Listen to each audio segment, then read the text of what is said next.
ഫുലാലത്ത് bin Umair റളിയല്ലാഹു അൻഹു മുത്തനബി സല്ലല്ലാഹു അലൈഹി വസല്ലമയുടെ കൊടിയ ശത്രുവായിരുന്നു.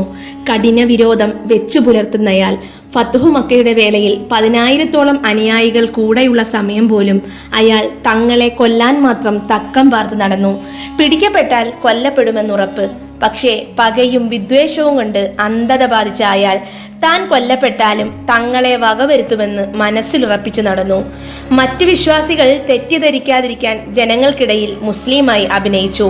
വസ്ത്രത്തിനടിയിൽ വാൾ ഒളിപ്പിച്ച് അയാൾ പള്ളിയിലെത്തി.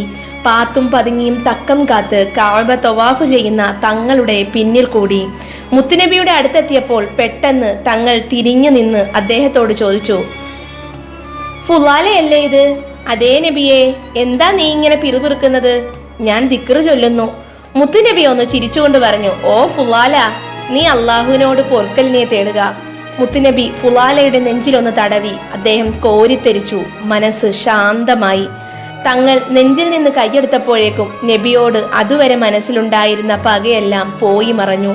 ഇപ്പോൾ ഫുലാലയുടെ മനസ്സിൽ പ്രപഞ്ചത്തിൽ ഏറ്റവും ഇഷ്ടപ്പെട്ടയാൾ മുത്തുനബി സല്ലല്ലാഹു അലൈഹി വസല്ലമ തങ്ങളായി മാറി.